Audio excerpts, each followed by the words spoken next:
My name is Steve Dillman. I'm a retired lieutenant. I came on the fire department in April the 10th of 1968. I went through the training in 1967, and if I remember right, it was like from September to December, and we graduated in December, but nobody got appointed until April of '68. I was born in Indianapolis. My folks moved to Greenwood in 1958, and I went to Greenwood High School. And after I got out of high school, I kind of hung around the old firehouse there in town. It was all volunteer. And I had a friend of mine that he and I were thick as thieves in high school. And so we both went down and we officially joined the volunteers there in 1966. And I fought my first fire was a residence fire I had, and they still have the old truck down there now. It's an antique, and they use it in the parades and that. But this other fellow that was with me, his name was Steve Stearns, and Steve ended up became an IPD officer in '67. He came up a year before I did. And how I got on the department back then, my father was on the fire department he was appointed in 1946 to 1952, and he had to resign because of there's so many of us kids that $2,500 a year, I think he was making then. He couldn't afford it, and so he left the department. But he made a lot of good friends over the years, and just so happens that I'd kind of bounced around on jobs. I couldn't find anything that I liked. I worked at Allison's, and I hated that. I didn't like working there, and I keep going back down at the firehouse all the time, hanging around. Finally, my dad said, "Why don't you just consider being a fireman?" And I said, "Well, I would like that." He said, "Well, let me make a call, and I'll see when they're going to have another recruit school." And Chief Jack O'Leary was chief of the department in 1967 when all this started. And my father called him, and he told me that they were going to start a recruit school in the fall of '67.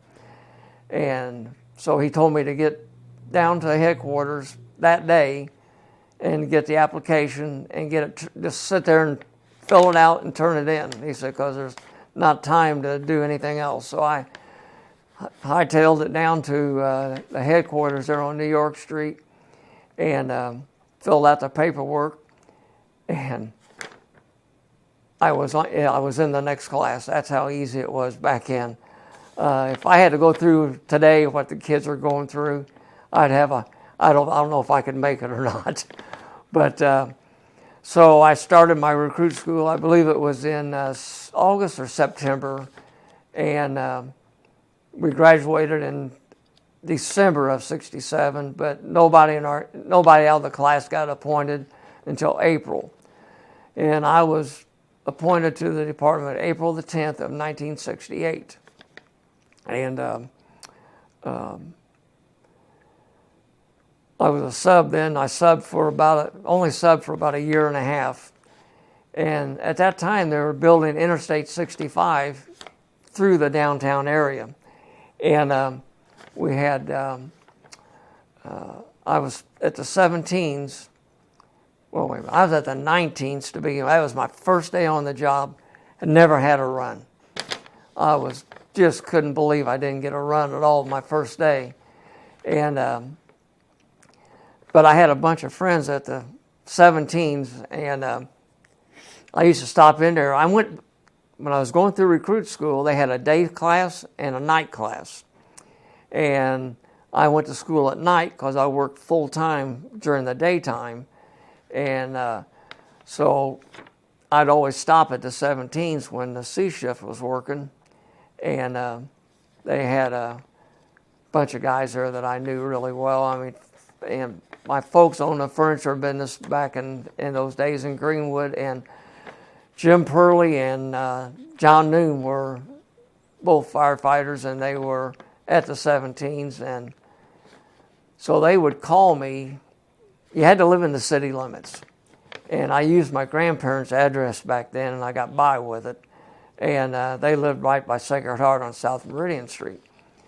Well, the minute they would find out the letters were coming out and the day that they were going to come out, they would call me, and I'd go up there and sit at my grandparents' all day waiting for the chief to come by, the battalion chief, and he would deliver the letters to you. And this went on for several months until we got through all of it. And but anyway, my first day was at the 19s, and it was so boring. I thought, what have I done, you know? But I knew it was still the right thing. And so they got me to the 17s. They changed my home house. Jim Short, they called him Mother, and he drove the engine. He was a chauffeur on the engine at 17s. And so he made some calls and got my home house changed to the 17s because they were getting fires every night because they were burning all the vacant homes where the Interstate 65 was coming through. And so I was there, and I hardly ever left the station. It was a triple company. They had a squad, 100-foot. They had an old teller truck when I first went there. Had a big old wooden steering wheel on the back, and this no power steering in the back. And then it had an engine. And of course, back then, everything was tailboard. You rode on the side of the ladder or you rode on the tailboard of the engine. Well, back then seemed like we had, some days we'd have too many guys and not enough space to ride on the tailboard. So I'd have to jump in on the hose bed and ride on the hose bed. You feel kind of stupid going down the street, but that's where you rode. And but we were getting a lot of vacant homes in the evenings, and so I got a lot of chance to do a lot of firefighting. And Ralph Johnson was a lieutenant on the engine, and Ralph was an old salty guy, and I mean he was one of the best officers I ever worked for. And he was a tail gunner on a B-17 during World War II, and Ralph, he liked to fight. I mean, he fought all the time. Drank a lot on his day off, but that's when he'd get into his fights. Well, he told me my first day there when I came, he told me if I ever leave him on a fire, that he would kick my rear end all over the parking lot when we got back. And I believed him. And then the Jim Short, the chauffeur on the engine, come up to me that morning and he says, "You know what my main job is?" And I said, "No, I'm not really sure." He said, "It's to leave you." I looked at him and said, "What do you mean to leave me?" He says, "Just what I said." He says, "You're going to be out somewhere or in the back lot or somewhere other than close to the engine, and we're going to be gone before you get to it." So I took one of these old chairs like this, had arms on them. I put it behind the engine, put my boots right in front of me, and I had my coat and everything, of course, on the engine. And we had aluminum helmets and three-quarter boots, and even fought fire in Levi jackets back in those days, and spanner belts. We had a hose, ladder rope and spanner belt or a spanner wrench on it, and whatever other tools you wanted to put on. It had a place to put your axe in, and but anyway, I slept that first night. My first night there, I slept in that chair all night long because I was not going to get left by Short, you know. And so the next day he come up and he said, "Hey, I'm just kidding you." He said, "Man, go to bed at night." He says, "We're not going to leave you." I said, "I don't know about you." I said, "I think you probably will leave me." And he said, "No, I promise you, we won't." Well, they tried. They even tied me in my bed one night. And when we got a run, and I was trying to get out, and I can hear them out there firing that engine up, and I'm still stuck in the bed. And then finally the guys another guy ran in there from the ladder and untied me so I could go. but they were waiting on me. They didn't leave me. And it was, I subbed there, like I said, for a year and a half, and I probably was there for a year off and on. I only went north of Washington Street once. I went to the 10s.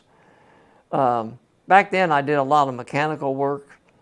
I worked on cars and stuff, and I raced cars back in those days. And so they would send me, if a chief needed engine work on his private car or whatever, they would move me to those houses.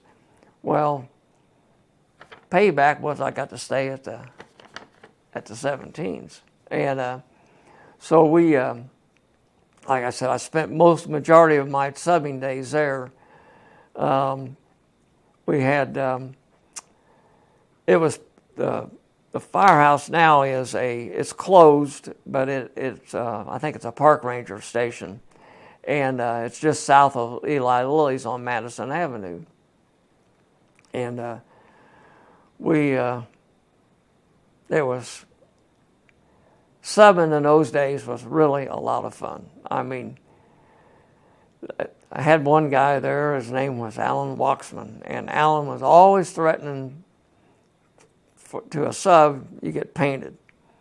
And so one day there was 3 of us subs there, and he's mouthing off that he's going to get one of us painted. So we snatched him up and put him. We had a barber's chair in the back of in the washroom, and we tied him in there. And he's hollering for all the regular guys to come back here and help him. And they all come back here and stood there. So we got to paint out and stuff like we were going to paint him, and we finally let him up. But Alan was always going on diets. And Short was the full-time cook. And he made homemade stew with hard rolls. Well, he's on this big diet, so he ate real light at lunch and dinner. Well, that night we couldn't find him. So we're peeking through into the engine bedroom. The engine bedroom was on one side, and the ladder and the squad was on the other side. And I could see a light on under his blanket. So I go get everybody, and we throw the lights on, but of course he's underneath one of those old Navy blankets, and you didn't know the lights were on. I pulled the covers back, and he's got a plate of hard rolls and butter, and he's in there eating the stuff in his bed. And but that's just one of the stories that we did. But let's see. Like I said, then I went regular in 1970 at the new 13s. And that was on Senate Avenue, where the Westin Hotel is now. And I was assigned to the snorkel. Well, actually, I was assigned to the ready wagon. And back then, we had a chauffeur and a private on that thing. And it was a little truck that the Power and Light Company donated to the fire department. But it carried Purple K, which is a dry powder, and light water. So they would send us. We went on all second alarm fires. So then I was on it for about 2 months, 3 months. And I got off of that and went to the snorkel. I had a vacancy on the snorkel truck. And that snorkel truck ran the whole city. I mean, every multiple alarm fire, that truck went on it. And we also had a squirt, which was probably like a glorified trash truck, but it had a boom. I think it went up 55 feet in the air. And it also ran on multiple alarm fires. And in 1972, I was there for about 3 years.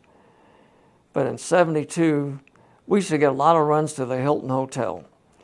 And it was a new hotel, but it had a lot of alarm problems and stuff. And so the day before, we were in there probably 4 times. And the next working day when I come in, I just got in and was putting my gear on the snorkel, and it comes in, the Hilton Hotel.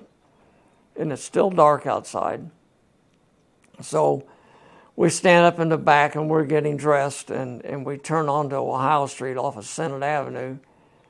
And I looked up, and this thing looked like a Roman candle. The whole top 18th floor was on fire. And there was a restaurant up there, and an employee that they had fired a couple days before came in there and poured Sternal all over all the tables and all over the place and set it on fire. Well, the windows, they had big, tall windows, and they were blown out of it, and it was an awesome sight. I mean, it really was. And so they had a carousel in the middle, and we had to come up through the carousel. And so after we got the fire, finally got it knocked down. Of course, it was daylight by then, and the standpipes were all melted off, the handles and everything, so we couldn't use them. So we had an old chief then that decided he was going to pull 2.5 from the ground level to the roof. And so we had what they call hose rollers. And so we had enough guys on the roof that we pulled it, finally got it up there, and that's what we used on the roof then. And the fire had actually burned around the outer edges of the whole top floor. And I seen this one guy tying up what they call a saddle. And this was, I forget the dimensions of the rope, but I think it was like 3/4 inch rope. And it was the old fiber manila, I think they call it manila rope. And so I'm watching this guy tie up this saddle, made a big loop and for your legs to fit in. And so they looked at me and they said, "You're the youngest guy on the truck, right?" And I said, "Yeah, I am." He said, "Well, come here and let's get in this thing." I said, "Well, what do you mean get in it?" I said, "What are you going to do?" And he said, "We're going to lower you over the side, 18 stories up, and we're going to move you around the roof, and you're going to chop around the eaves and make sure all the fire's knocked out of those eaves." So they hung me over the side. I'm thinking, I know I don't like truck work at all. So they hung me over the edge and walked me around the whole upstairs there on the top, on the roof. And I told them, I said, "You drop me, I'll haunt you guys for the rest of your lives, and I'll make your lives miserable." And but I was really scared to death. But they'd had me tied up pretty good, except we had another young guy up there that was running a power saw that really concerned me. I was hoping he knew what he was doing and didn't get too close to the rope. But I was hanging over the edge for a while. It seemed like an eternity. But they finally pulled me back up, and I was never so glad. And then I finally had a vacancy come up at the 3s. And so that was my first time I got on an engine full time, and never got back on a truck the rest of my career. In 38 years, stayed on an engine. And I stayed at the 3s till 1975, I believe. And then I went on the arson squad. And I was on the arson squad until 1980. And back then, the arson squad, we made all of our own arrests, went to court, we prosecuted, we had to go to we carried weapons and we carried IPD radios, and we got our badges through IPD because we got our police powers through them. And so that was an interesting time. I mean, we caught guys.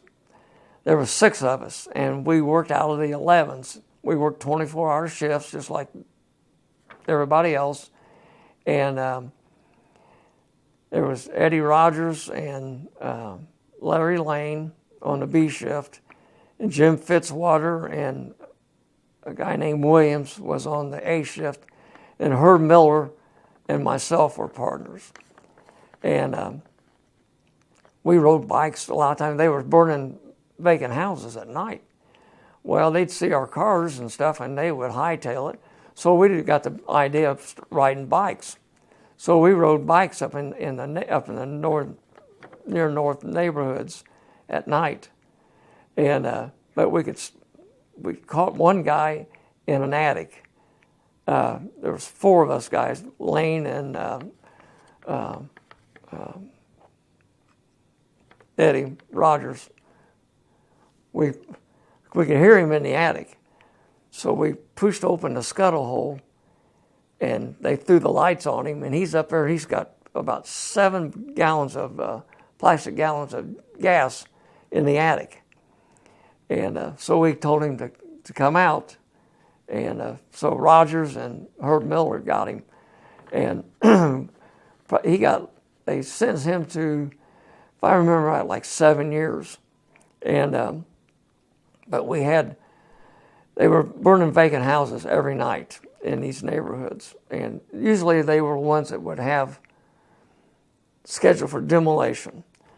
Well, then I got to watching who was getting the contracts, and I'd go up there and check every day. Well, then they evidently quit. So I don't know if the demolition companies were doing it, or it's just people setting them on fire. But all that stuff quit for a while, and so we knew we got close to somebody. But that was really an interesting job. And then in '80 they combined it through the police department then, and they started working 12-hour shifts. So I went back to the company. Excuse me, and then I went to the 11s, and I was at the 11s from '80 until '86, and then I got promoted in 1986. I waited that long to go to school because I didn't feel like I was really ready to be in charge. You know, I wanted to make sure that I was ready and I felt comfortable doing it. So when I got promoted in '86, they sent me to the 2s, and I had no idea where the 2s was at. Never was there in my life. The only houses I was at was the 13s when I went regular, the 3s and the 11s. And then I went to the 29s. I got out of the 2s. I was there for 2 months and went to the 29s. I was on the squad, and Jeff Clemens was my driver then. And it was really interesting because we ran the whole interstate. We had 100 gallons of water on the squad and 3 sections of 1.5 back then. Well, we sat in front of the engine at the 29s. Well, we were so much faster than that old engine. And we'd get there and we'd knock down a lot of the fire, especially in the residence. Jeff and I would. Until, I'm not going to say who the captain was, but he didn't like the idea that we were putting his fire out before he got there. So we got the idea of putting the squad behind the engine. Well, that lasted about 3 working nights because we were really a busy squad back then. And they were having to get up and down to let us out and then let us back in. And so that didn't last very long. And finally, the captain got the water taken off the squad and the hose. So that ended our being in there first, you know. And but I was there 2 years. No, I was there almost 2 years. And then Engine 27 opened up. And I went there in September of '87. And I stayed there until I retired in 2005, December of '05. I spent 20 years there or so, but I loved it. It was the busiest engine in the city. I didn't care much for EMS. Actually, I was one of the last holdouts to go to school for EMS when we started doing EMS stuff. And they finally came to me and told me either or. So I went with the next recruit class and went through EMS and got my certification.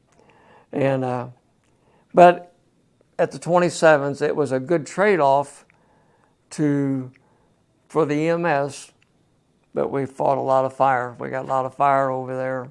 When I first went there in '87, it was still a nice area. A lot of older people lived over there, so we did a lot of EMS on them. But then as the older folks started dying off, the slum, I call them slum landlords, would buy these properties up. They even was buying the properties up in Woodruff Place and cutting them up and making them into apartments, and it started going downhill. And it just progressively got worse and worse and worse.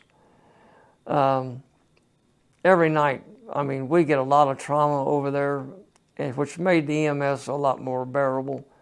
Delivered 5 babies over there, or my engine crew did. I even got to sign a birth certificate on one of the guys we delivered, and but the people that had those kids, they would bring them. They'd come by the firehouse with their strollers and stuff, you know, and so we got to see some of the kids grow up. But I stayed there. I had one of the best crews in the city. I mean, the guys would get burnt out, but the guys at the 27s, they were there because they wanted to be there.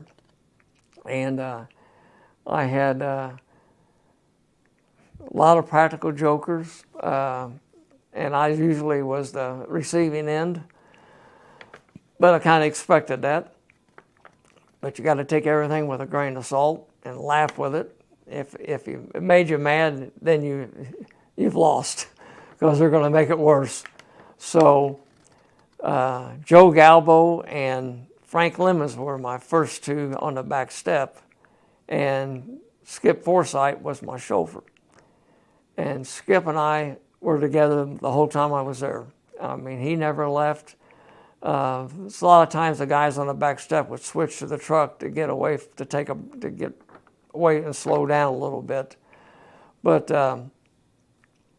I never really had no desire to leave. Every day was interesting. I mean, it's never the same thing every day.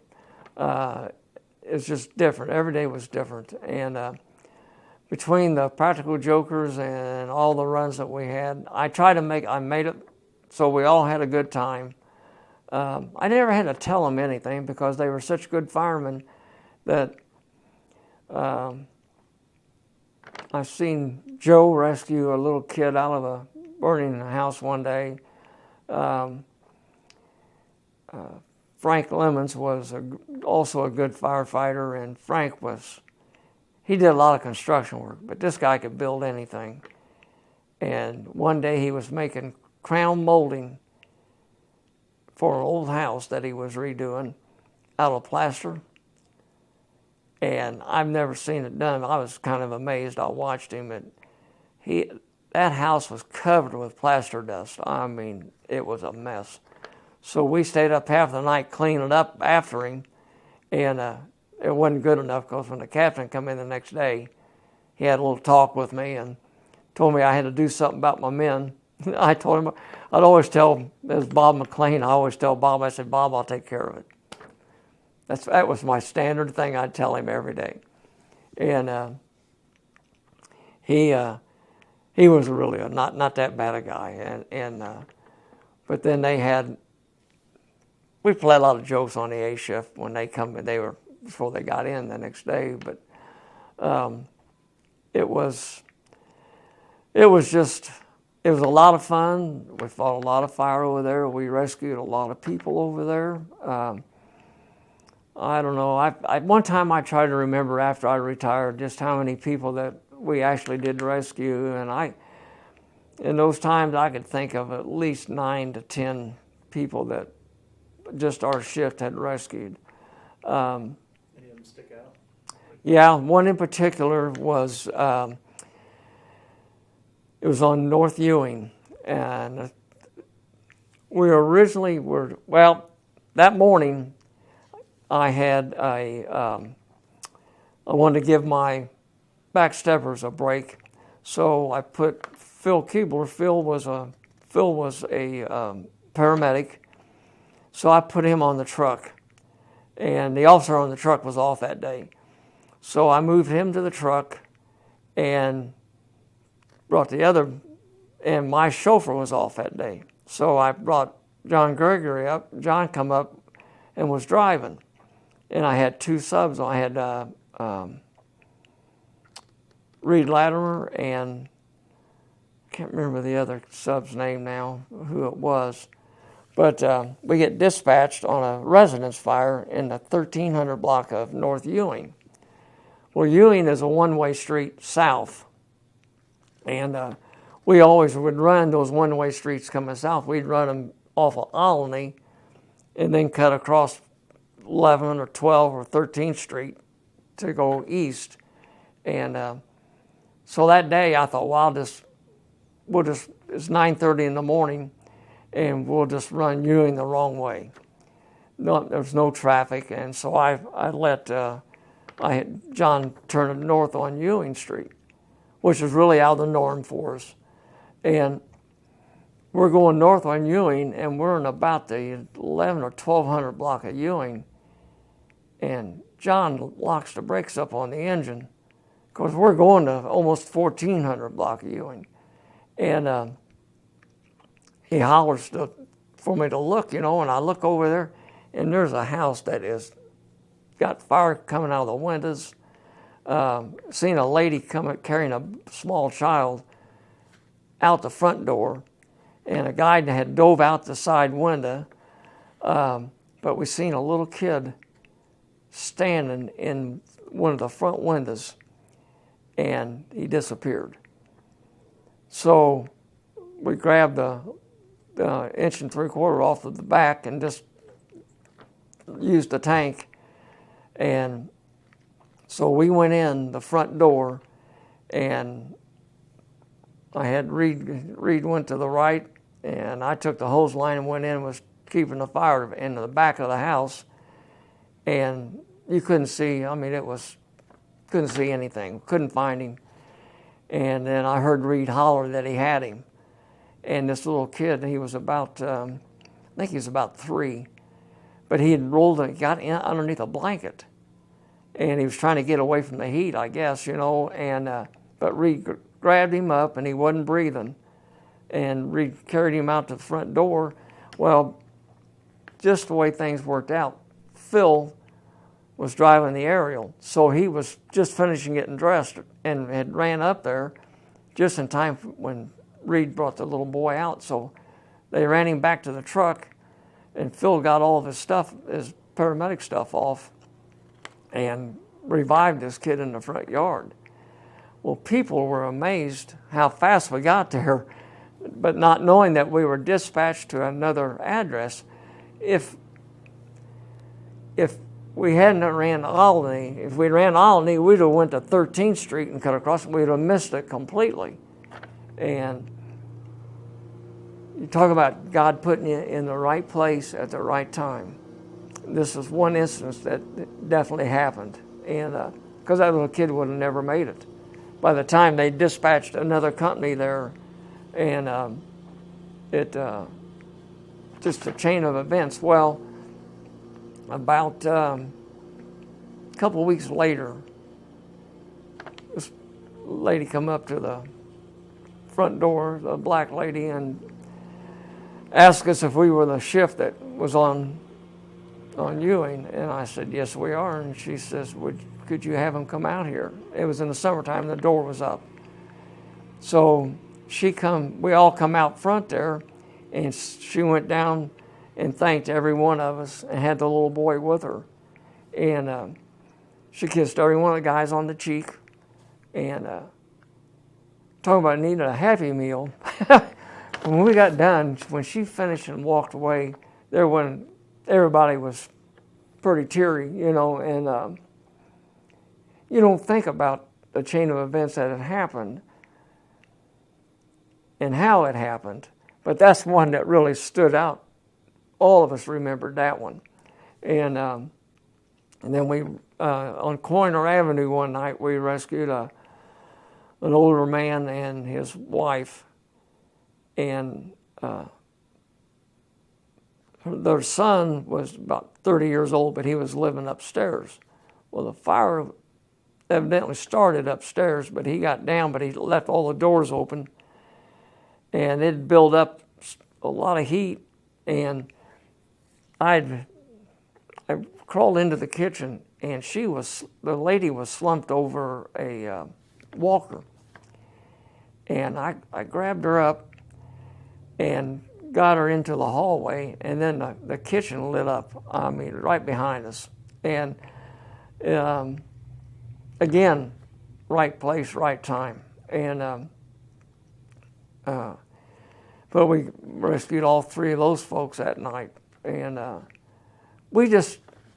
there's a lot of good crews in the city, but I was always really, really proud of all the guys at the 27s. And when I got ready to retire, I had a lot of mixed emotions about retiring. And we had a fire. I signed up to retire in December of '05. In September, we had a fire it's funny how I can remember, but I can't remember what I did yesterday, but on 13th Street.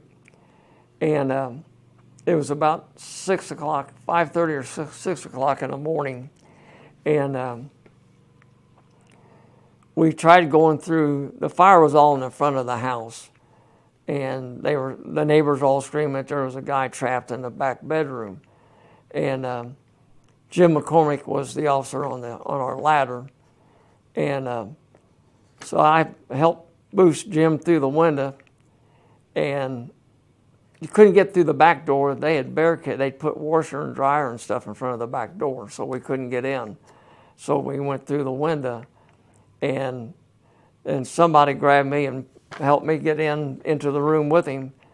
And we find this guy, and we're trying to drag to the window because we couldn't take him out the front on account of there's still fire up there. And we couldn't see how big he was until we got him to the window, and we were trying to get him picked up. And I knew he was dead weight too because he was unconscious. And but he ended up weighing about 350 pounds. And about that time, Reno Wheeler and somebody else on Seven's engine got in back here, and they took the four of us, and we got him up into the windowsill, and they had the cot and everything underneath the windowsill. And we just kind of rolled him out the window, and they caught him and put him on the cot, eased him down onto it. And but they got him revived out in the ambulance before they left. And so we were outside.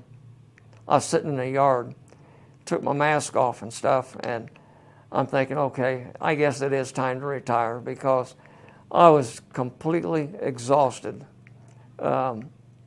It's a young man's, I felt like it was a young man's job and not an older guy. And at that time I was 61. And so then I retired in December of '05. And I had, I'm going to back up a little bit here. In December of '07, I was diagnosed with prostate cancer. And at the time, one fire that sticks out in my mind that probably did have a big bearing on this, and now that I'm on the Cancer Risk Awareness Committee, and I belong to the Firefighters Cancer Network. It's all over the country.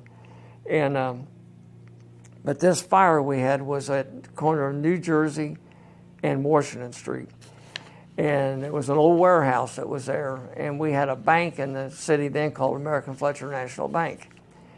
And this warehouse had a lot of fire in it. And so I was at the 11s. I was on the back step at the 11s. And we'd went in there. And at that time, we were wearing our Class Bs all the time. Had the badge and the name tag and all that. And, well,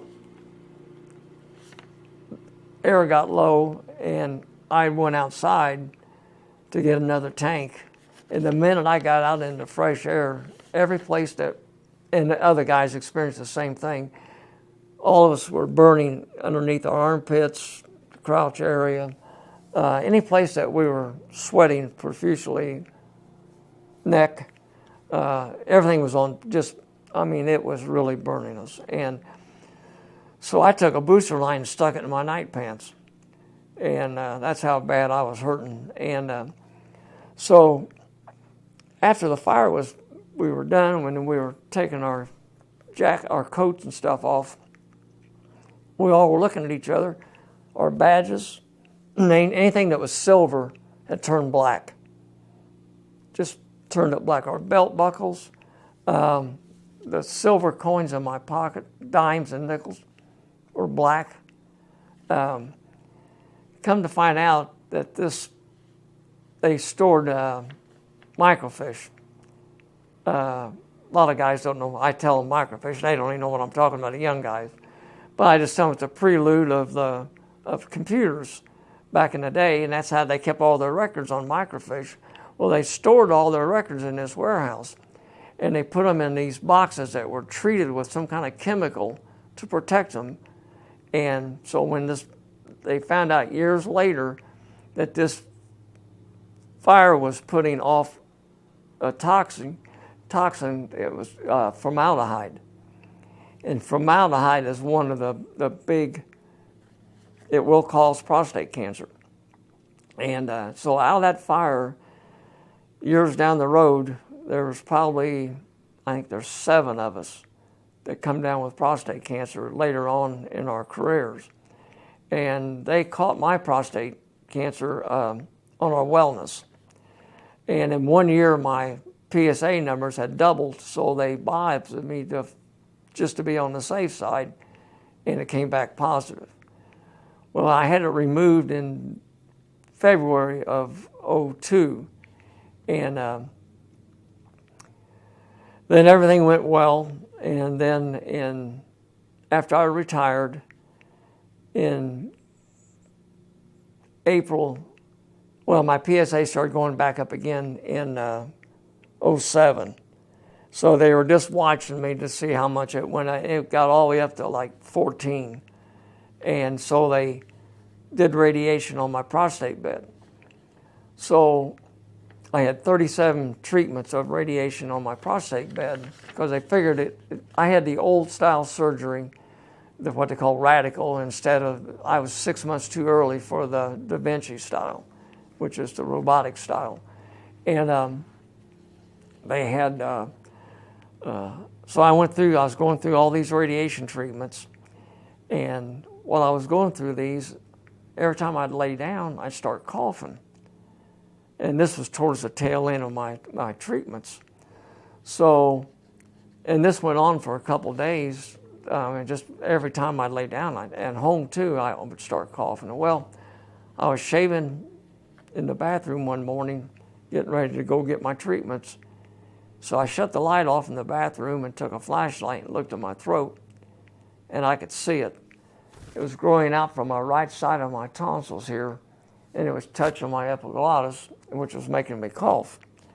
And so I thought, oh my gosh, this is not good. So I went straight to my doctor that morning before I went to my treatments, and he made an appointment for an ear, nose, and throat specialist.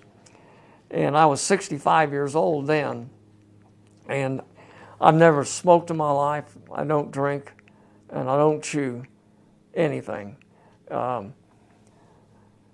But that's the 3 main criteria for throat cancer, other than being a fireman. And back then, when I first started, we didn't have air masks. And so you just had to choke it down and puke and whatever else it took to survive. And my very first fire, I'm kind of skipping here a little bit, but my very first fire was on Moore Street, and I was at the 17s. And Ralph Johnson reminded me not to leave him. So we crawled in this place, And he told me that if I needed air, to get my face down by the nozzle, and we could breathe air there. So we crawl in, and I mean, I'm thinking this guy's going to kill me.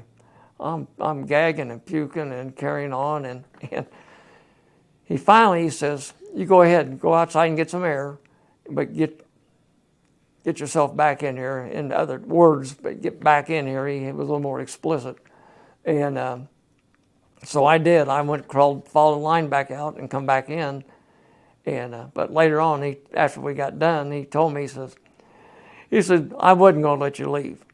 He had a hold of my spanner belt, and I didn't know it.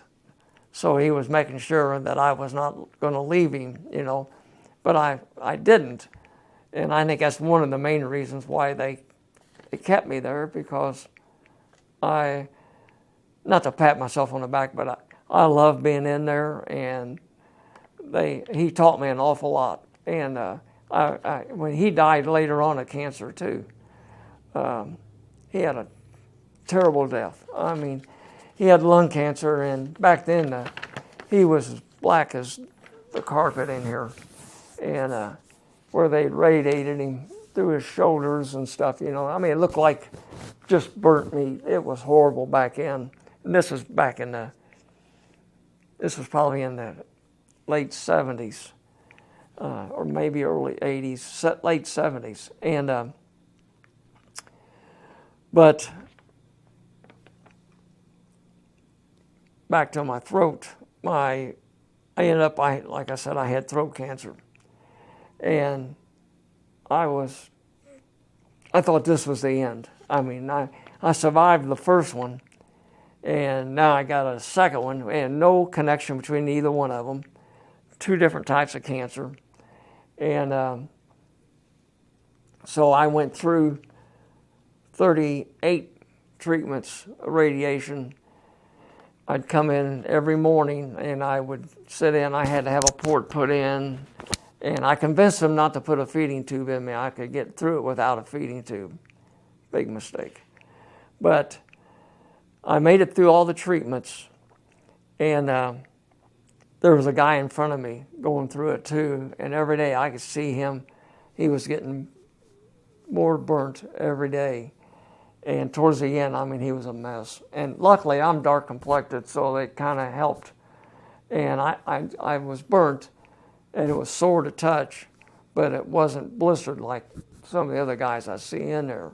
And they had, I went through that. It would come in the mornings, and I had to be hooked up to my port, and they would give me this drug like chemo, but it was called a thiol.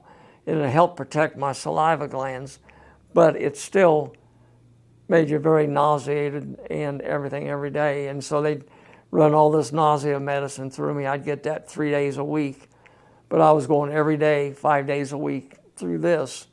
And they put a mask on me in the mornings. They made me one that fit to my face, and so they would put that on me in the morning so I couldn't move.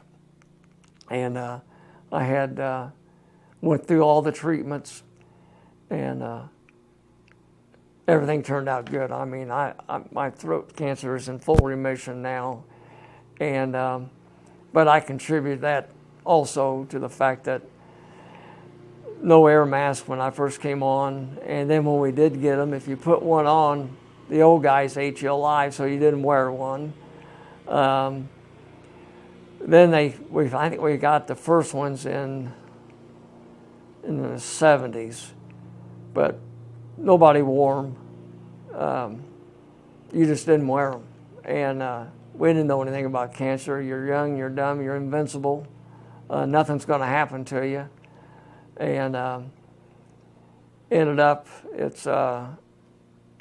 it's always job related, but we didn't document anything back in those days. And now we preach to guys that if they feel like they've been in an environment that's hazardous to them, they need to document it.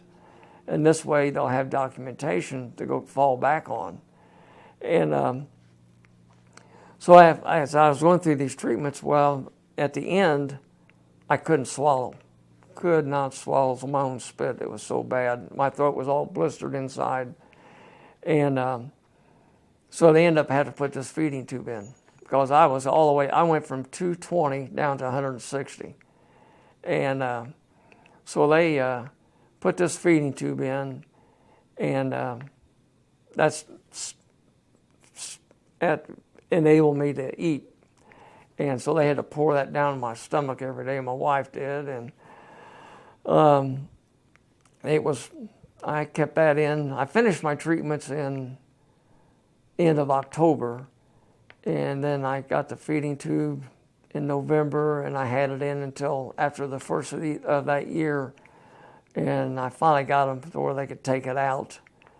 And so I joined the Firefighters Cancer Network, and I mentor to guys all over the country that either have throat cancer or prostate cancer. Because if they tell you everything you have to go through, you probably wouldn't go through with the treatments. So they only give you enough to get you started, and then they'll break the rest of it to you as you're going along. And they had, I've talked to guys from one end of the country. I mean, it's amazing how many firefighters have got cancer. And so I go back now. My prostate cancer is still, I'll have it for the rest of my life. It's incurable. It's going to eventually metastasize to my bones, and I know that. A lady asked on the news one day, we were all taking these classes on teaching about cancer, and they interviewed myself and Eric Faust. And Eric's been battling cancer also. So she asked us if we knew back then what we know today, would we still be firemen? Well, of course we would. I love being a firefighter. And Eric, same answer. I think if you ask any firefighter that, you're going to get the same answer. When I was going through my treatments and I was so sick, it's Memorial Day, and I was concerned because my flag on my pole out front I needed a new rope, and my flag wasn't up, and I was so weak I couldn't do nothing. And I heard a bunch of commotion out in the yard, so I got up and looked out the window. There's 15, 16 guys out there in my yard working, all firefighters. Chief Dudley Taylor and Paul Sullivan and his two boys. I just can't remember all of them, but it's a good sign of brotherhood. And it really...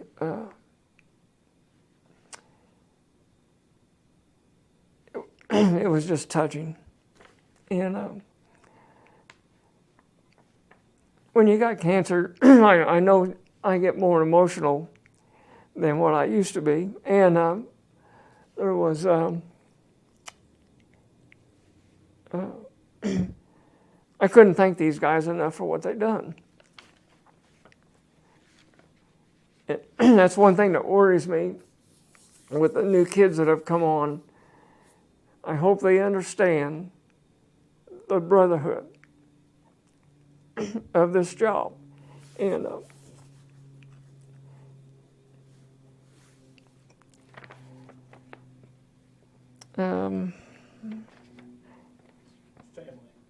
it's family. You're right. That's exactly what it is. I was trying to think, but that's what it is. It's family. We're all family. There's guys on the job that maybe I didn't particularly care for, but there's nothing I wouldn't do for them, regardless. And to get off this subject, we used to always want to be the first ones there. The 12s was on Sherman Drive, so it was always a race to get to Sherman at 10th Street. Especially if we were going east or north. And most of the time we could beat the 12s. We'd get there through the intersection first, but we'd have to slow down to make sure, because it was a blind intersection. And but we had it was friendly, but it was good. And we like I said, when I first came on, we rode the tailboards, and I'm so fortunate to get to experience that and be on the job when I did to what it is today. The whole time I was on the job, I never went to FDIC. I don't know why, but I just never did. But now that I've retired, I go every year because I like to see how the engines have changed, firefighting techniques have changed. The guys are safer. It was pretty dangerous riding on the back end of those things. You had to get dressed going down the street. You have your arm hooked around the bar, and you get one arm in your coat, and you put that arm over, and you had to make sure you didn't lose your helmet. And wintertime, it was terrible. Summertime, it was great. I used to have, there was one captain I subbed for the only time I went north of Washington Street. But he used to stand up in the seat. We could see the fire, but he'd stand up and point to it. And it just cracked us up, but he gets to get excited. And then you never really come to a complete stop to catch a hydrant. It'd be a rolling stop, but you bailed off the back end with everything, and they didn't hardly even give you a chance to get the hose wrapped around the hydrant, and they're on down the street with it, and because you want to get first water. And it was just competitive between the engine houses, who got there first and who got the first water on it. I remember I probably got the worst butt chewing I ever got when I was at 11s as a private. And the captain at the 3s, I never seen this guy wear a mask hardly ever. And we had a house fire one night, and we seen the hose line going in, but we couldn't see him. And we had our mask on, and we just went on down the hallway, and they were laying in the hall, and we didn't see them. We beat them back here and put that fire out, seeing this. Well, my gosh, that captain had us out in the front yard, and he says, who come down that hallway? I said, I thought he was going to tell us good job or something, He said, you put my fire out. I thought, okay, I'm sorry, Captain. I didn't know it was your fire. But he said, well, we were in there. And I said, well, we didn't see you, but that's how the old guys back in the day, that's how they thought about things. It was their fire. But I took it away from him. So I made sure I never crossed his path again, in that circumstances. And we had some really good cooks. Jim Short, they called him Mother. That guy could bake. Oh my gosh. Every time I would start a diet, or they'd always start making homemade chocolate eclairs. Well, the diet went out the window. But there was a lot of really good cooks, and I wasn't one of them. I actually hated cooking. My wife tells me I'm the only firefighter she knows that can't cook or don't like to cook. I use that I can't, but I can cook. I just don't like doing it. And we let's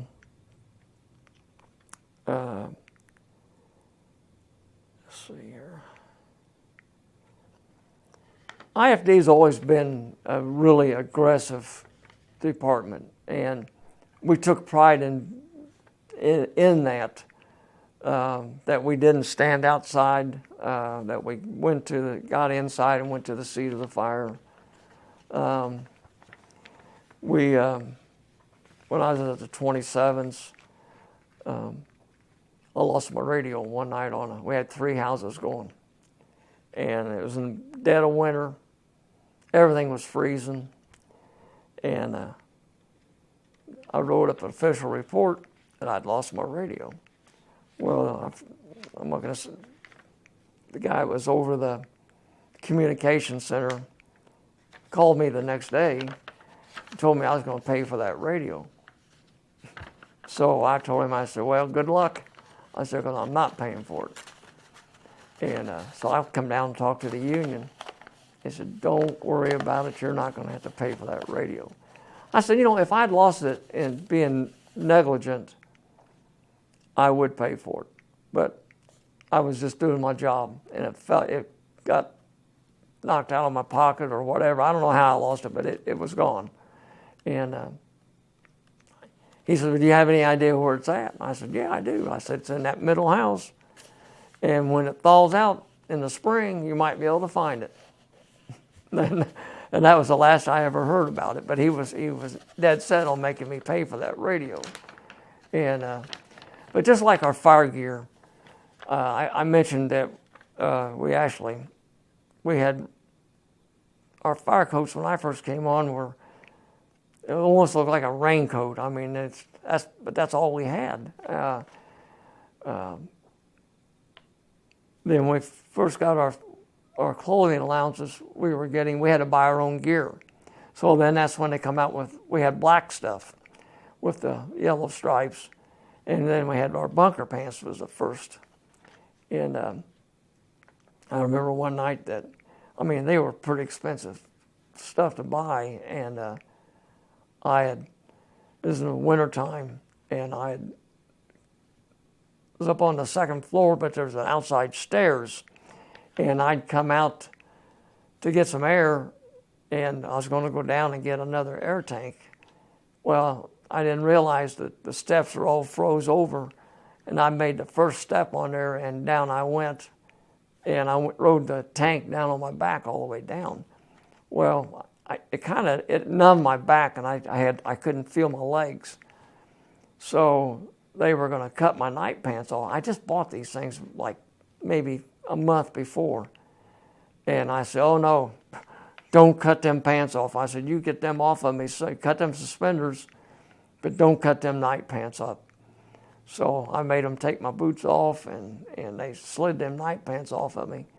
And but I was in the hospital a couple of days, and it just numbed my back, and then my feelings started coming back in my legs and stuff. I was really kind of concerned about that.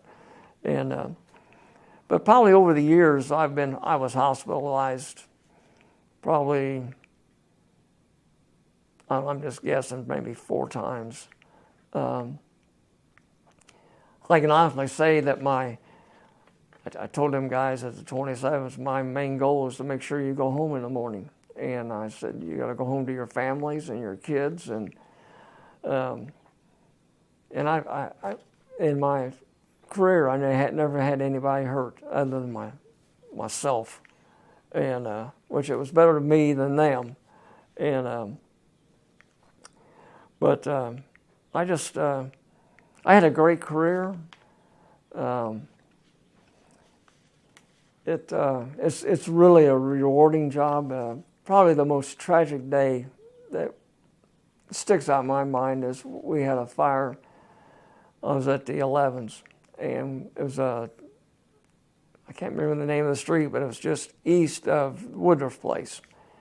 And it's 9:30 in the morning, and this house the whole downstairs is rolling.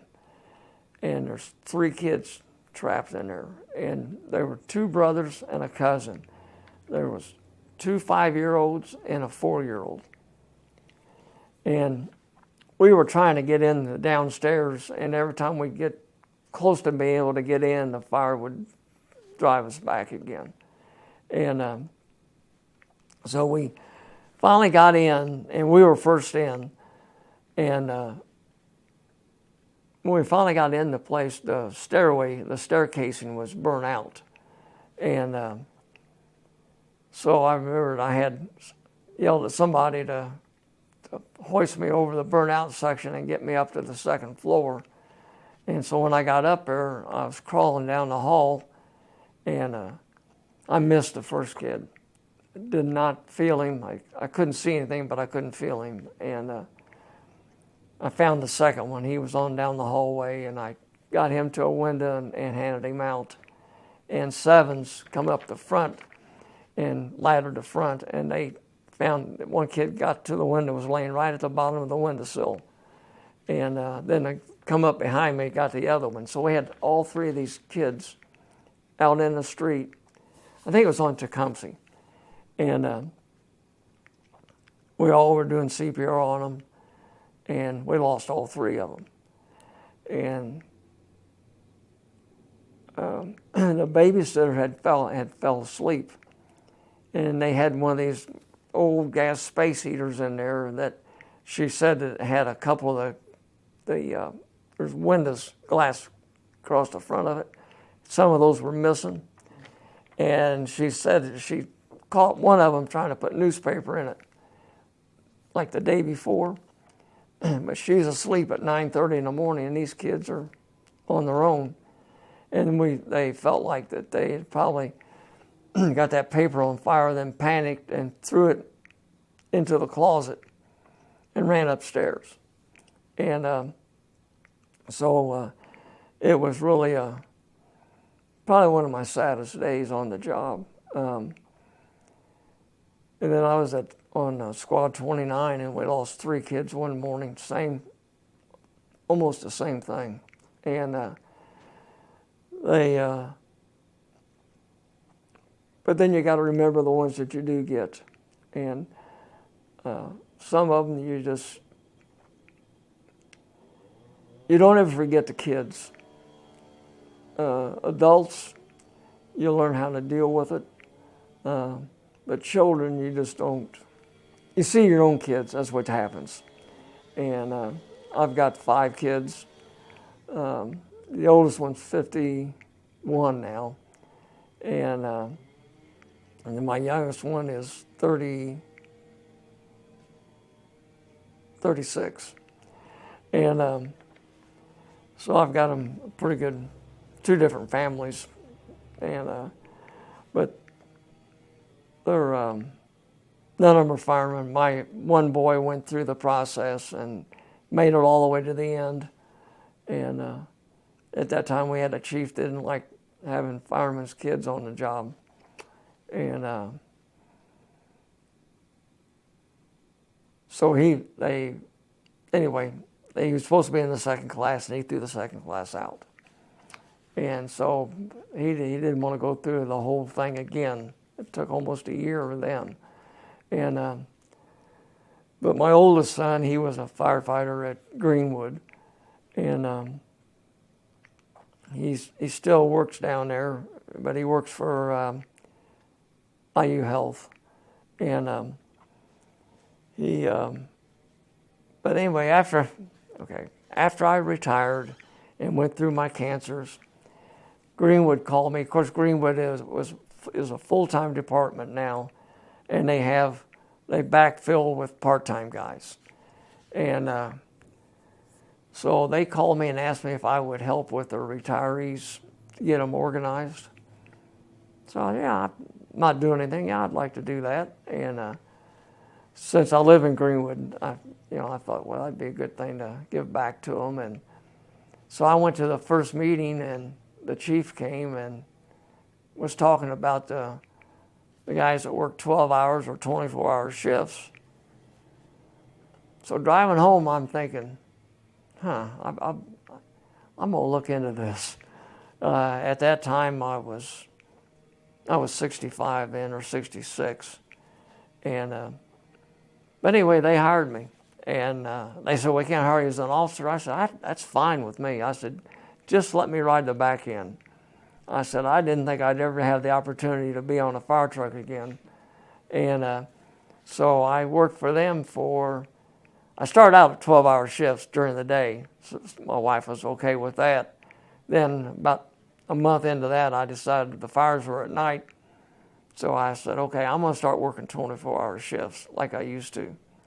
And I did. And so I did a little bit of everything. I caught the seat a lot.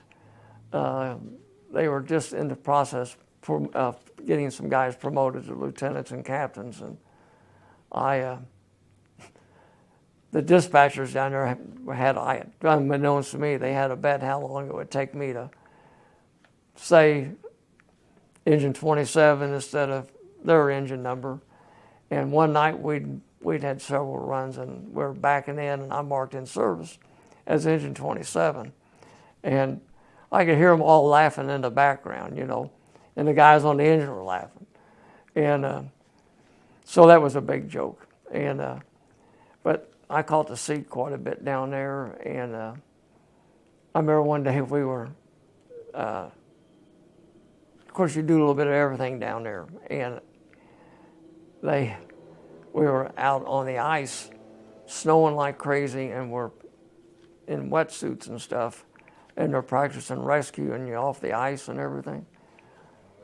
Well, it was my turn to go out on the ice, and I wasn't too happy about that. But I'm out there, and I'm thinking, I'm looking up, and it's snowing and everything, and I'm thinking, boy, if the guys at the 27s could see me now, And but I had a fire my very first day down there, and I went to the attic, and I had got a scuttle hole ladder and stuff, and they helped me. I went up into the attic, and I'm up there putting the fire out, and so they were looking for me, but some of them said they didn't know where I was at. And they do a little. They're an aggressive department. They go inside and they do a good job. But anyway, when it come time for me to leave and quit, I had to have a new knee put in, and that pretty much done it for me. I couldn't crawl anymore or nothing, and at 70, and it was time. But they wanted me to stay and help with the training. And I did do some training down there, and I enjoyed that with the young kids. But I decided I was ready to hang it up. But it's the best job in the world. It's not like sitting at a desk all day long, or working at a conveyor belt, or it's just I don't want to say how much fun it was, because people are like, well, what are they doing? And but I enjoyed myself immensely. Never had a day that I didn't honestly love the job. I traded a lot of time back in the days because I drag raced all the time. And so the guys were always kidding me about that. That come weekends, they knew I wasn't going to be there. I'd trade day with somebody. And then I'd work for them during the week if they wanted to go play golf or whatever. But it's to see the department change to what it is today, it's pretty amazing how the engine houses have changed. One thing that always stuck in my mind, I subbed one time in the old 15s, the old one. And this is where they had horses ran out of there and all that. And when I went there, and they took me upstairs to show me where my bed was, they had a bee on some of the beds.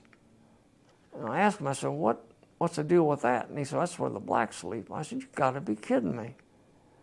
And he said, no, they don't do it anymore, but we just haven't got new mattresses, but that's how it was. I thought that was terrible. I never believed in that. We all should be treated the same, and which they are today, and I'm glad they are. And I had a hard time accepting women. I did, but I had some really good gals that worked for me. Rena Wheeler was one of them, and she did a really good job. And I only had one, and I never ever had to chew anybody out or reprimand anybody. To what it has become today, from what it was, like I told you about the old 15s, to like the new 7s or the new 5s. The stations are so much nicer and so much, they're going to be there for a long time. They're built so much better, the construction of them and everything. And it's the department's come a long way, and I'm just very fortunate and so glad that I was able to be a part of it, and to be that part of it in the years that I was able to serve. That it was the right time. I mean, I couldn't have asked for a better time to been on in my lifetime. And I like to listen to the old stories from the old guys when I came on. Now I'm the old guy, and it'll just keep going like that. And so I don't know. Okay, in 1973 we had the Grant Fire downtown, and it was the largest fire that I was ever on in my 38 years that I was on. And I was at the Threes, and this thing was just, you were in awe when you were on your way there. You could just see the flames shooting above all the buildings downtown. And I know when we got there, we were out, if I remember right, we were out on a car fire or a trash fire or something just before it came in. And then all of us just couldn't believe that we didn't get it, because we would have got it on the first box. And so we hurried up and got this car out and quickly, and jumped back in service. And then when they sent us down, by then it was jumping, and the fire had actually radiated across the street and set the hotel on fire across the street. And we had to turn the lines on the apparatus out on Washington Street. It was melting the lights on top of the engines, and the seats were on fire on them, and the heat was just tremendous from this thing. And it's what set the other hotel across the street. It was the radiated heat coming from the original fire. It was carrying across, and of course, in a fire that size, it creates a firestorm a lot of times, and but it was jumping. So anyway, the old chiefs decided that they put an aerial up in front and told us to go up to the 6th floor of the Thomas building. So we had to climb I think it was Seven's aerial, and we took hand lines up, and was using the aerial as a standpipe system, and we were trying to keep the fire from jumping from the alley, across the alley, into the Thomas building. Well, that didn't last long. I mean, we didn't have time really to get our lines down. We just left them, and we went across the building and out onto the roof of the next building next door. And then that Thomas building was completely on fire too. And I really thought we were going to lose the whole city block. And of course, you had LS Ayers on the other corner down there at Meridian Street. And there was a bank building, but we finally got it stopped. The Thomas building was the last building really to have fire in it. And but you didn't know where to.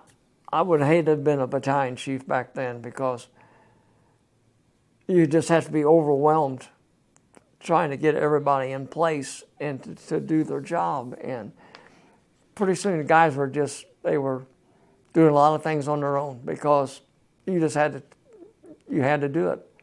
From a private on up, if you seen something that you thought needed to be done, you just did it. And but that fire I remember they had a recruit school going, and I remember after we were there from 12 o'clock until 8 o'clock the next morning. And the next day, we got a good glimpse of how much hose was laid out. I mean, you couldn't even see the streets for the fire hose. And so I'm thinking, oh my gosh, the guys are going to have to pick all this up. Well, the new recruit class got to pick all the hose up. And but I forget it. It's documented how many gallons of water they used and how many miles of hose was laid. I remember just about every aerial in the city was there. It was just,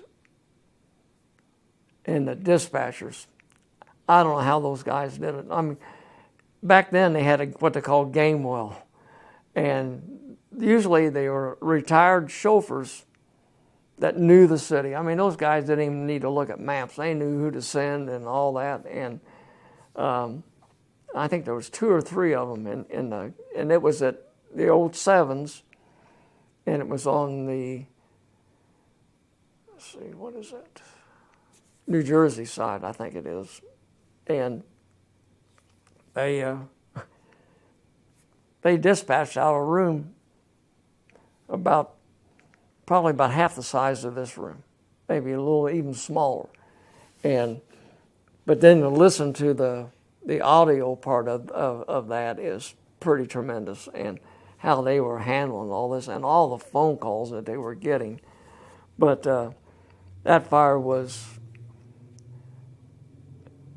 you can't describe what it was like. You'd have to duck to get away from the heat. I mean, you just didn't have big enough water back on a fire like that. And then another fire that sticks out in my mind was the Marat Temple. And we were very fortunate not to lose anybody on that fire. I mean, it was, I remember I was at the 27s, and we got it when they had the collapse. And so when we get there, they're starting getting guys out of there. And so we went up and went into I forget what this window was. I don't know if it was a window or whatever it was, but we got into where the collapse was. And I remember Charlie Thompson was, we could hear him, but you couldn't see him. And we had just got not Chief then, but Chris Pitts out. And they were taking him down in a Stokes basket. And I crawled back into where Charlie Thompson was, and he was,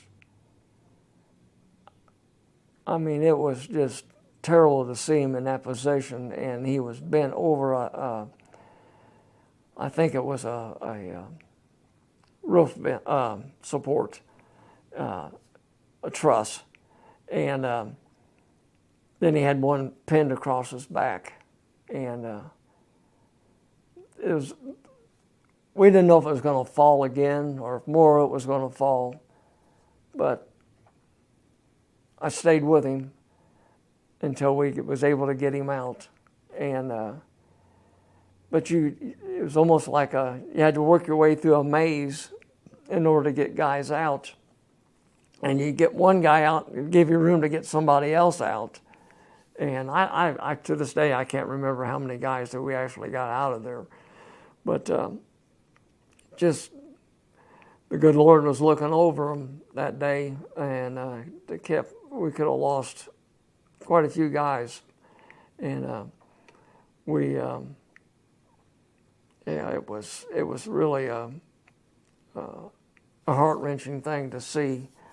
But I think it was really cold then too. I can't remember what month that was, but I remember it was pretty cold, and it was if I remember right, it was some kind of a storage area, and then they had some kind of flimsy floor or something that they'd built in there, and that's what gave way, and dropped them or it fell on them. I think that's what happened. I can't remember all the particulars. I don't even remember what year that was, but that was just one of the fires that stuck out in my mind. And then what was the other thing we were going to... Yeah, there's one more.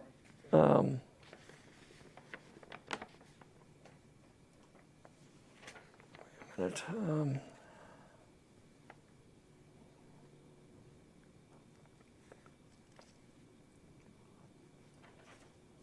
a story? You were hit on the Grant fire, Grant fire. the riot? Well, shoot. Maybe it was on this other page.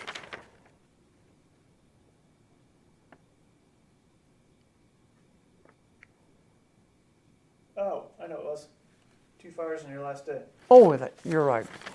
Okay, my last day on the fire department. I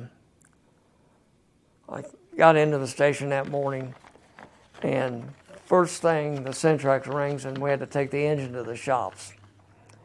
So now I'm going to be without the engine, and I was mad. I was really ticked over that, why they couldn't have waited till the next day to have done that.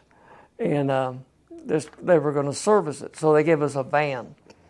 So all the guys, we all got all of our gear off and threw them in the van. And so on the way back, we decided that anything come in, we're going to catch it in the van. So a residence comes in on 10th Street, and so we kind of waited. The truck took off, and they filled an engine in for us. And so we're listening to the radio, and the truck marks on the scene with a working fire, and that was it. So we all piled in the van, and we take off down 10th Street. And so after we got the fire knocked down and everything, and we're picking up, Chief comes up, it was Chris Pitts, and he says, well, how much hose you got out? And I said, we don't have any out. And he looked at me and said, what do you mean you don't have no hose out? And I said, see that white van right there? That's what we're in. And he started laughing. He said, you got to be kidding me. I said, we're not missing a fire on my last day. And so traditionally, they let you go home at 6 o'clock at night. You work just half your shift and go home. Well, I decided I wasn't going home. I was going to work my whole 24-hour shift, just in case I'd maybe get one more before I left. Well, this one come in about 2:30 or 3 o'clock in the morning, and it was on South Emerson, and it was a vacant residence, and it ended up being a really good fire too. And so on my last day, I did have 2 working fires. But if I didn't have the van, then we didn't catch that one run in the van, I'd only had 1. And the guys we all got together and took a picture out in front of the first fire. All the guys that were there, the guy on the arson squad was there, and so he shot a picture of all of us. And I got that picture at home in my office. And the last day was pretty tough, especially everybody coming by, and my wife and family came up, and it was it's about the only time I really let my kids or my family come up there, because it just got to be pretty dangerous to be up in that area. And but they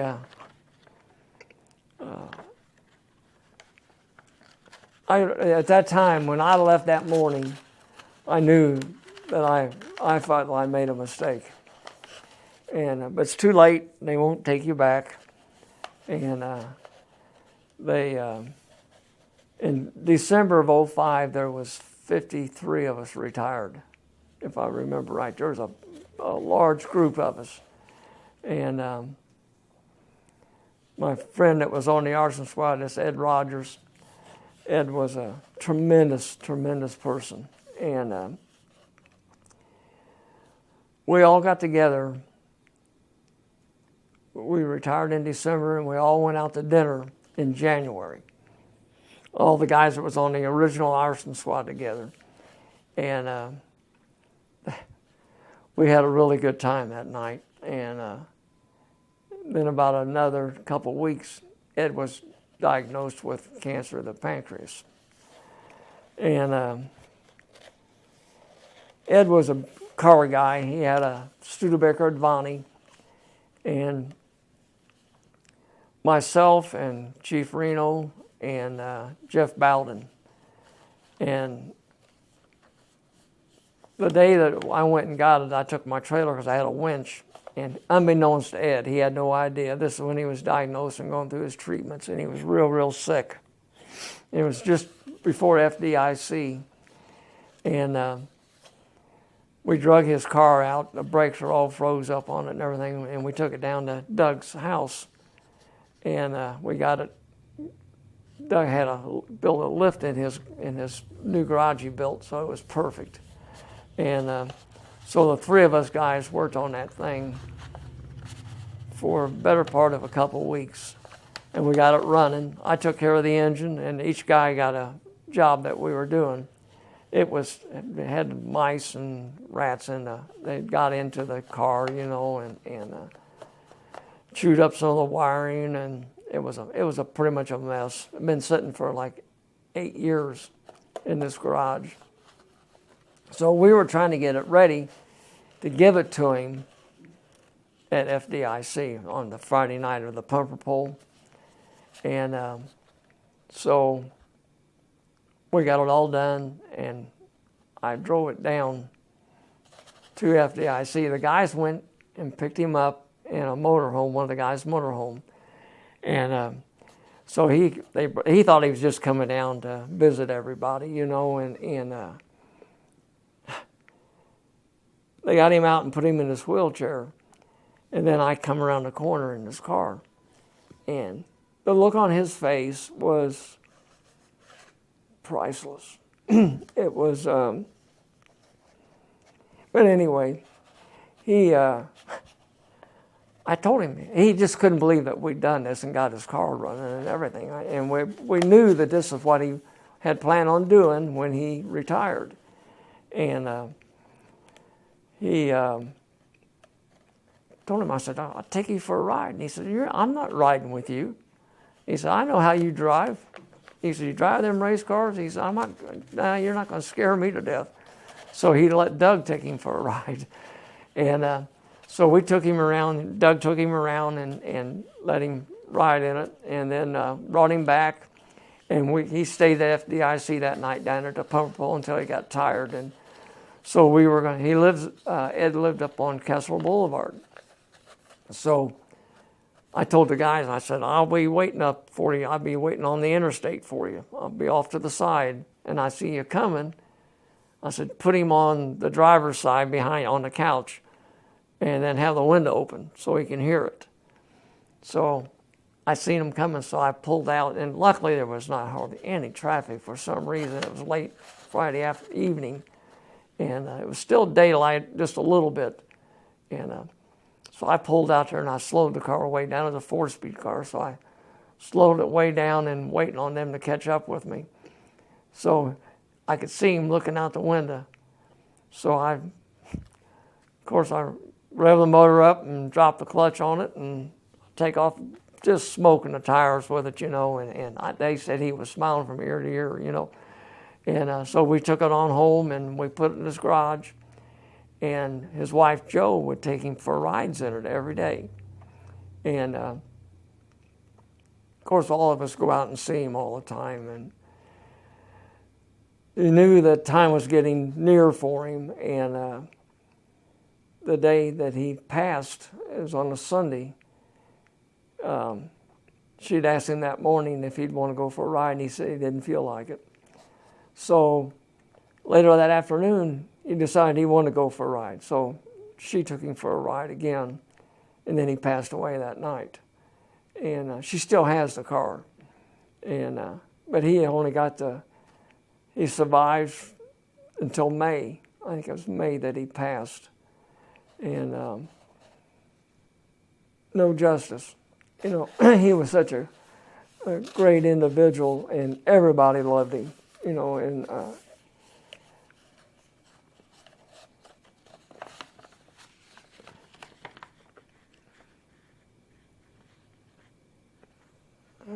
let's see.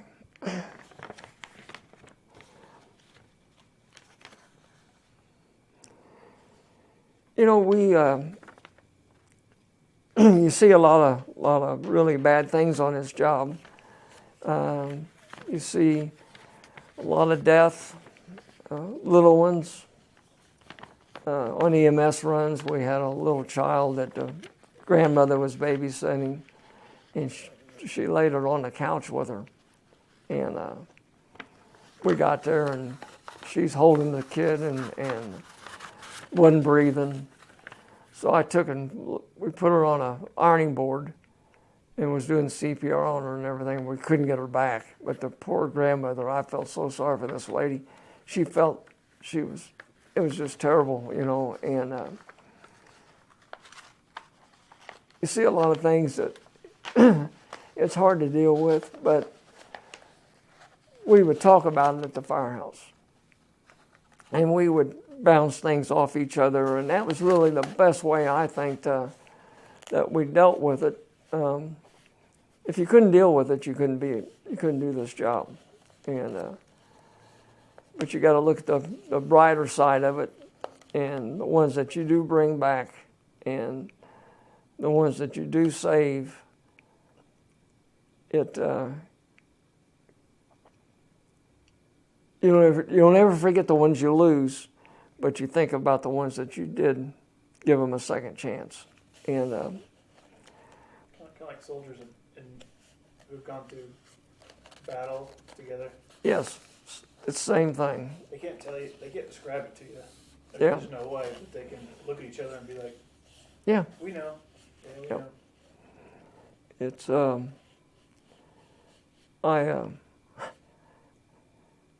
in '81, December of '81, I rescued a guy on an apartment building. His apartment was on fire, and I found him in the living room. He pulled a couch or a chair over, a big overstuffed chair on him, and I crawled through there, and I was worried about Sevens getting there and coming up the back stairway and steaming me in there. I didn't have a hose line or anything. I was just went in and was looking for him, and you couldn't see very much, and a lot of fire. There was still a lot of fire, a lot of smoke in there. But when I did find him, and I got him picked up, and I carried him to the window. And by then, Sevens had got there, and we put him out the window onto the porch roof, and they got him down then, and he was still alive. And that was Christmas Eve night, and we got off Christmas Day, and after all my kids came over and everything, I went back out to the hospital to check on him, and he'd passed. And so his son had got out before we got there, and he was the one that was telling us that he was upstairs in this apartment. And years and years later, now I'm at the 27s. This is probably 20 years later, maybe. And I was standing out front with my brother. My brother stopped to see me. And there's always people coming up to the 27s for handouts and wanting money. And but this guy hollered at us from across the street. And my brother says, "Oh, here comes another one that's probably wanting a handout from you guys." So he crosses the street, and he comes over and he says, "Ask if Steve Dillman's there." So I said, "That's me." He said, "Well," he said, I never had a chance to thank you." He said, "But you rescued my dad on Christmas Eve night over on Jefferson." I said, "Yeah, I remember." He said, he said, "I've never had the opportunity to thank you." And he says, I want to thank you. And he said, "That's all I want." And so he walks off, and my brother says, "Oh, I feel like a real jackass." He says, "I said something like that." And I said, "Yeah, I was kind of thinking the same thing, that he was wanting a handout." And but being in that area, I mean, we get guys all the time wanting food, and I never turn anybody away if they want something to eat. And one night, it was about, and I always did my reports after everybody went to bed, because I had to concentrate on what I was putting in my reports. And So one night, somebody knocks on the front door, and I was just walking up towards the kitchen, and there's this huge, good-sized black fella standing at the door. And so I opened the door up and asked him if I could help him. And he said, I'm going to be honest with you. He said, I just got out of jail. And he says, I'm hungry. And I just wonder if you had anything to eat. And I said, if you'll sit down on the park bench, I'll bring you a plate of food. So I went to the refrigerator and got out the stuff we had left over and made him heated it up in the microwave, took it out there, and I sat out there on the park bench with this guy. And he told me his whole life story. And so you never know who you're gonna talk to or who comes up there. But one of the funnier stories is my chauffeur, Skip. He loved bratwurst. So anytime we cooked brats out on the grill, but he'd only eat one at the dinner. Well, then we got to the point where we'd count them as we put them in the refrigerator. So one night, I get up to go to the bathroom, and I hear somebody in the kitchen, so I opened the door up to see, and there's Skip standing, getting out a couple of brats, and he throws them in the microwave, and so I'm waiting for him, and he gets them out and gets them on his plate, and I said, now I know where those brats are going. He said, well, this is the first time I've done. I said, bull crap. I said, no, this is not your first time. So that was always a standing joke. We always counted the brats anytime we cooked them, to count them for him. And but we had Kenny Keegan was, when I first went there, Kenny was the lieutenant on the truck. And this guy was a heck of a cook. And but he's another one that made chocolate eclairs from scratch. But the only time he'd make them is when I started my diet. Same thing. And of course, I'm easy. Anything sweet and chocolate, I was in on it. So my diets never did go very far. And but one day they took and put a snake in on me. And I hate snakes. I'm petrified of them. And but they put this snake through the window, boa constrictor. And I think I said that story on the other one. But this thing, they got me really good on that one. That one there, just about done me in. I told them, I said, you guys, when I'm gone, you're going to miss me, because then you're not going to have anybody to mess with. And but they ran a IV tubing through the ceiling one night, and Phil would be over there and was squeezing the bottle of the saline, and it was going in my face. That was another good one.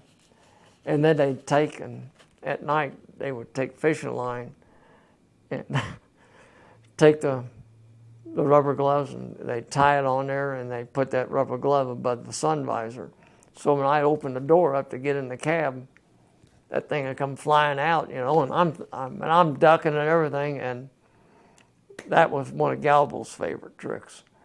And then we had another guy there that he sweat a lot. And this is probably the best one. And he sweat really, he could be doing nothing and just start sweating.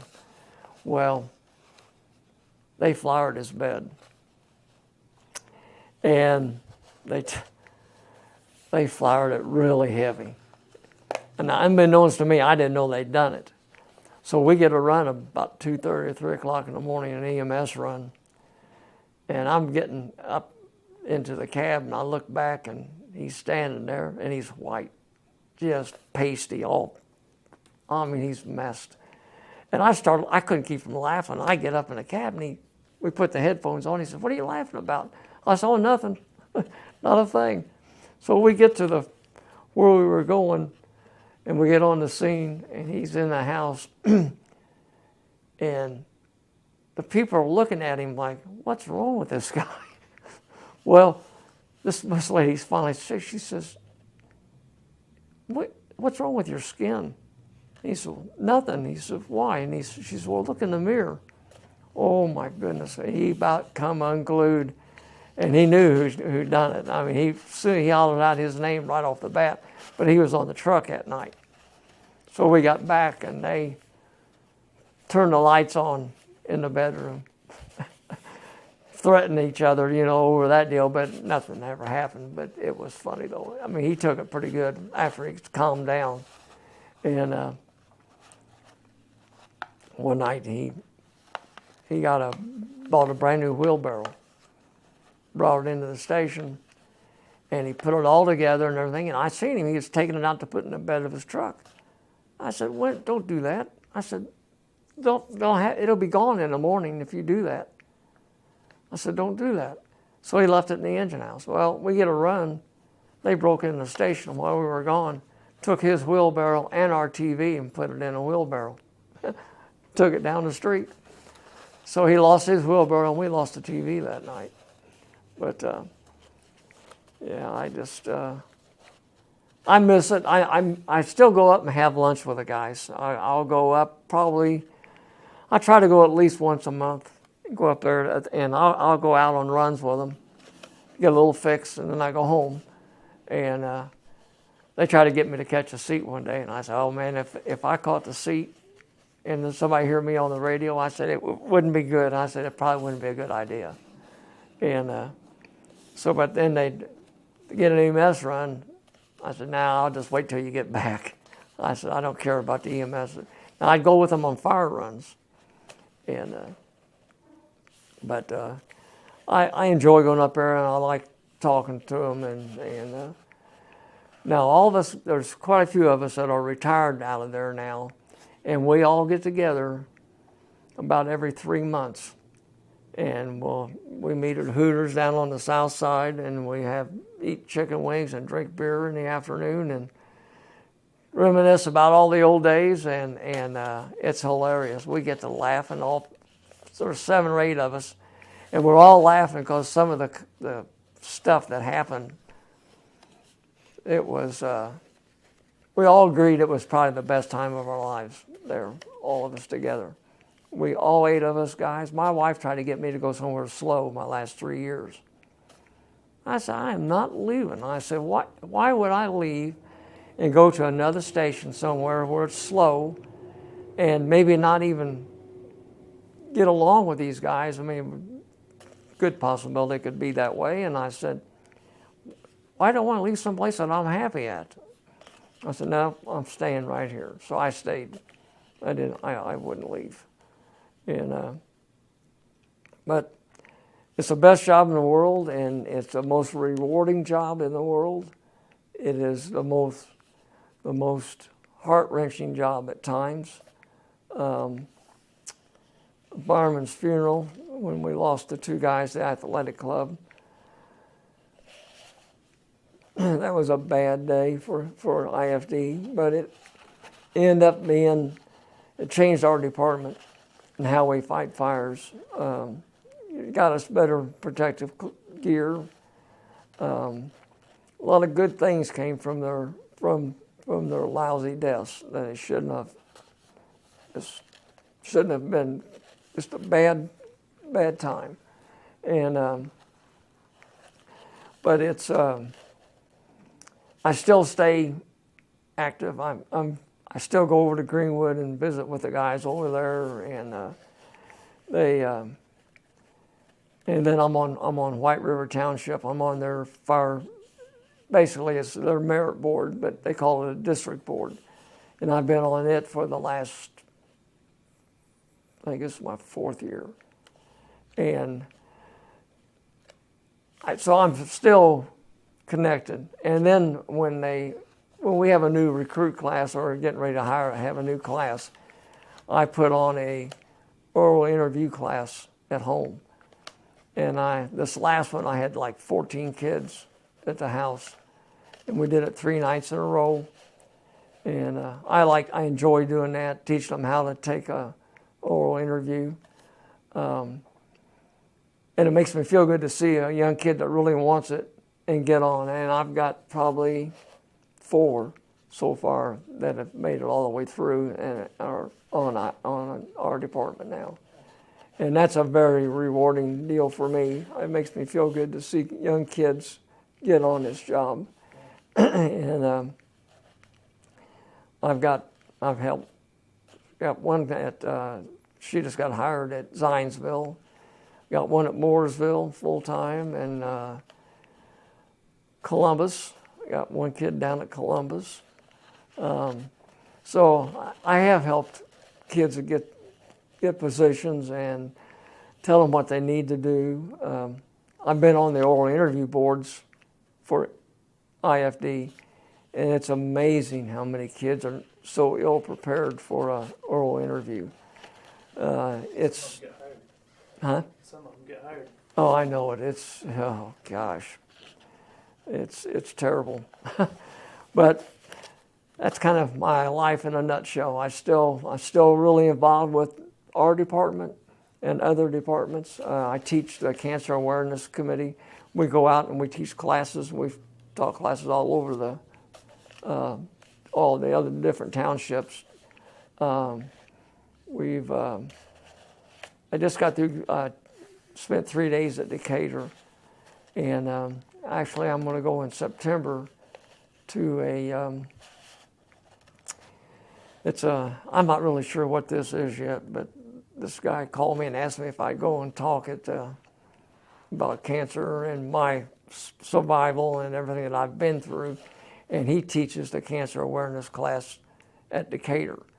And Eric Faust and I had went out there and spent 3 days out there, and gave them our survival and what we've been through, both of us, and what they need to do to protect themselves. And I enjoy doing that because if it just saves one kid's life, it's well worth the time. So I guess that's about it. I missed the job. It's the best 38 years. Actually, if I count everything, I've got about 43 years in fire service with Greenwood also. And they all call me Grandpa down there, which that's good. And but I've got a lot of good friends at Greenwood and White River, and they both do a good job. They both got good departments down there, and they've come a long way since the day when I was there as a volunteer. And thankfully I was, and that's what got me started in the fire service. Best day of my life when I joined IFD. All started there. That's it.